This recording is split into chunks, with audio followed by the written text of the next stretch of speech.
पिछड़ा वर्ग एकता अधिकार मंच के द्वारा आज यहाँ पर एक रथ रवाना किया जा रहा है। हमारे साथ इनके अध्यक्ष है बीडी प्रसाद जी। आइए जानते हैं कि क्या कुछ इस रथ रवाना के पीछे इनका कार्य है और क्या जागरूकता फैलाना चाहते हैं। सर जी, क्या कुछ जागरूकता फैलाने के लिए और क्या है इस रथ का मतलब? यह जो पिछड़ा वर्ग ओबीसी एकता अधिकार मंच झारखंड प्रदेश का जो कार्यक्रम पलामू प्रमंडल में हुआ, चटानी एकता का जो माध्यम से लोगों ने राज्य सरकार को और केंद्र सरकार को संदेश देने का काम किया, उसी के निमित्त छोटा नागपुर प्रमंडल, उत्तरी छोटा नागपुर और दोनों दक्षिणी छोटा नागपुर, दोनों छोटा नागपुर प्रमंडल का 10 मार्च को हम लोगों ने हरमू मैदान में विशाल महासम्मेलन ओबीसी परिवार का रखा है। और उस महासम्मेलन में चाहे वह रांची के लोग हों, हजारीबाग के लोग हों, रामगढ़ के लोग हों, चतरा के लोग हों, गुमला के लोग हों, गिरिडीह के लोग हों, कोडरमा के लोग हों, तमाम लोग यहाँ ओबीसी परिवार का इकट्ठा होकर के और हमारी जो 11 सूत्री मांग पत्र है वह सरकार माने और जो राज्य सरकार के अधीन आता है वह राज्य सरकार इसकी घोषणा करे और हमारी मांग को लागू करे। और केंद्र सरकार की जो योजनाएं हैं वह जो केंद्र सरकार द्वारा हो सकता है उसको लागू करे। और यदि चुनाव आचार संहिता लग जाता है तो उसे अपने घोषणा पत्र में शामिल करे कि हमारी सरकार बनेगी तो हम ओबीसी परिवार के हक और अधिकार देने का काम करेंगे।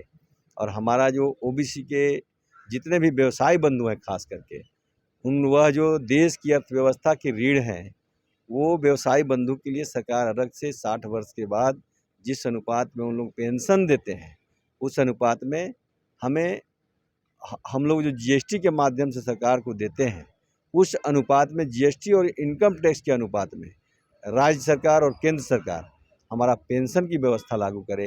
और हमारे छात्र छात्राएं के लिए, ओबीसी परिवार के छात्र छात्राओं के लिए निःशुल्क छात्रावास की व्यवस्था और जितने भी शैक्षणिक संस्थान हैं उसमें निःशुल्क शिक्षा की व्यवस्था सरकार करे। तभी हम लोग इस कारवां को रोकेंगे। और हमारा जो ओबीसी परिवार के जो ज़मीन का बहुत बड़ा मामला है उसको भी सरकार संज्ञान में लेकर के ओबीसी परिवार के जो ज़मीन का समस्या है उसको समाधान ग्रामीण स्तर पर करे। और इन्हीं सब 11 सूत्री मांग हम लोग का है। और हम लोगों ने पहला मांग हम लोग का राज्य सरकार ने घोषणा कर दिया है कि हम जातीय आधारित जनगणना कराएंगे। और हम सरकार से मांग करते हैं कि केवल जातीय आधारित जनगणना से काम नहीं चलने वाला है, जातीय आधारित जनगणना करा करके और हमारा 52% का आरक्षण, चाहे वो राजनीतिक क्षेत्र हो, चाहे पंचायत चुनाव हो, चाहे निकाय चुनाव हो, चाहे किसी भी पार्टियां हो, सभी क्षेत्रों में हमें 52% का आरक्षण चाहिए। और साथ ही साथ सभी शैक्षणिक संस्थान में, सभी सरकारी नौकरियां में हमें 52% आरक्षण की व्यवस्था चाहिए। तभी हम लोग इस कारवां को रोकेंगे। और हमारे छात्र छात्राएं हैं जो हमारे ओबीसी परिवार के जितने भी सदस्य हैं वो अपने खून पसीना एक करके अपने बच्चों को पढ़ाने के लिए रांची भेजते हैं और वह अपनी पसीने की कमाई से पढ़ाते हैं। लेकिन किसी का 1 नंबर के बिना, किसी का 1 साल उम्र के बिना हम नौकरी पाने से वंचित रह जाते हैं। यह सब लड़ाई का अभियान हम लोगों ने शुरू किया है। और जिस तरह से हमारे देश रत्न कर्पूरी ठाकुर जी, हमारे लोहिया जी, हमारे बीपी मंडल जी, हमारे जगदेव प्रसाद जी, सरदार पटेल जी, गांधी जी, तमाम लोगों ने, महापुरुषों ने हमारे अभियान का शुरुआत किया था और ओबीसी परिवार के लिए लड़ने का काम किया था।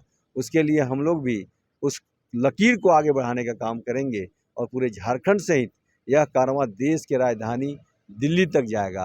और हम लोग का मांग, हक, अधिकार चटानी एकता के माध्यम से हम ओबीसी परिवार के लोगों से अपील करते हैं कि आने वाला 10 मार्च को हरमू मैदान में चटानी एकता दिखाएं, जिस एकता से घबराकर सरकार हमारा, चाहे वो राज्य सरकार हो या केंद्र सरकार हो, हमारा अधिकार देने का काम करे। राज्य सरकार ने 27% का आरक्षण ओबीसी के लिए रखा है, लेकिन राजभवन से पास नहीं हो पाया किसी कारण, तो उसको कैसे देखते हैं? निश्चित रूप से राज्य सरकार को जातीय आधारित जनगणना करा करके उसका यह अधिकार है कि जो उसके अधिकार क्षेत्र में है, जो राज्य सरकार के अधिकार क्षेत्र में सरकारी नौकरियां हैं राज्य स्तर पर, उसमें और जो पंचायत चुनाव है, निकाय चुनाव है, उसमें राज्य सरकार लागू कर सकती है। लेकिन राज्य सरकार को ऐसे कहने से काम नहीं चलेगा कि राज्यपाल को इन्होंने भेजा है केंद्र सरकार से ही तमाम सुविधाओं में। तो राज्यपाल महोदय से भी आग्रह होगा कि हमारे ओबीसी समाज के लिए ख्याल रखें और हमारा जो 27% आरक्षण से घटा करके 14 कर दिया गया है उसको तत्काल 27 लागू किया जाए और जातीय आधारित जनगणना करा करके 52% का आरक्षण दिया जाए। जिस तरह से बिहार में 43% का आरक्षण अभी दिया गया है और यह चर्चा पूरे देश में है। तो उसी तरह से झारखंड में भी ओबीसी परिवार का झारखंड है, यहाँ 27% नहीं 43%, 52% आरक्षण मिलना चाहिए, ये हम लोगों ने मांग में रखा है। आप एक सोच होता है कि अभी चूंकि 2024 का चुनाव सामने है, लोकसभा भी है और झारखंड में विधानसभा भी है। इस आधार पे किस तरह से देखते हैं कि किस तरफ आप लोग, अगर मान लीजिए आपके एजेंडा में रखता है जो भी दल, क्योंकि पिछली बार कांग्रेस ने 27% आरक्षण का मांग रखा था, तो आपके जो एक माना जाता है कि आप लोग उधर शिफ्ट किए थे वोट परसेंटेज को लेकर, तो क्या इस बार भी आप लोग कुछ ऐसा करने का है? निश्चित रूप से आपको मैं बता देता हूं कि यह कोई राजनीतिक मंच नहीं है। कोई भी राजनीतिक दल में रहिए, हम ओबीसी परिवार हैं, तो हमारा एकता और अधिकार के लिए हम लोग को एक मंच पर आने का चाहिए और हम लोग एक मंच पर आ रहे हैं सभी लोग। तो जो सरकार हमारी मांगों को मानेगा और जो सरकार हमारी मांगों को पूरा करेगा और जो सरकार हमारी मांगों को मानने के लिए अपनी घोषणा पत्र में शामिल करेगा, उसके साथ हम लोग ओबीसी परिवार पूरे खड़े हैं। और झारखंड राज्य में हजारीबाग प्रमंडल में और पलामू प्रमंडल में लगभग 65% ओबीसी परिवार के लोग निवास करते हैं और पूरे झारखंड में देखेंगे तो 55% करीब ओबीसी परिवार के लोग निवास करते हैं। तो जो 55% लोग ओबीसी परिवार के लोग जिनके साथ खड़े हो जाएंगे, या तो उनको सरकार बनाने में कामयाब हो जाएंगे या उनका सरकार गिराने में कामयाब हो जाएंगे। प्रधानमंत्री मोदी कहते कि हम ओबीसी समाज से, तो उसको कैसे देखते मैं हैं? उनका स्वागत करता हूं।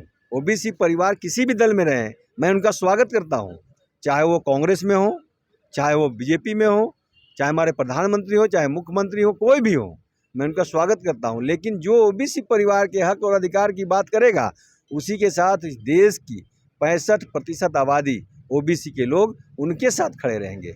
और ओबीसी परिवार का, चाहे वो राज्यसभा हो, चाहे केंद्र सरकार की लोकसभा हो, चाहे विधानसभा हो, सभी जगहों पर ओबीसी परिवार के लोगों को आरक्षण देना पड़ेगा और महिलाओं के लिए उसमें 33% आरक्षण सुनिश्चित करना पड़ेगा।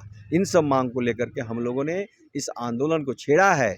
जिस तरह से गांधी जी देश आज़ाद कराने के लिए एक छोटे जगहों से कुछ लोगों के साथ अभियान का शुरुआत किया था, उसी तरह पलामू प्रमंडल की धरती से जो आगाज़ हुआ है, यह आगाज़ झारखंड होते हुए देश की राजधानी दिल्ली तक जाएगा। तो ये आगाज़ जो है सो झारखंड होते हुए दिल्ली तक जाएगा और इनकी मांग है कि आरक्षण के जो मुद्दा है उसे जल्द से जल्द राज्य सरकार पूरा करे, नहीं तो केंद्र सरकार पूरा करे। उसी के साथ इन लोग चुनाव में जाने का प्रयास करेंगे। सहयोगी रिजवान के साथ मैं संजीजा, कोयलांचल संवाद, रांची।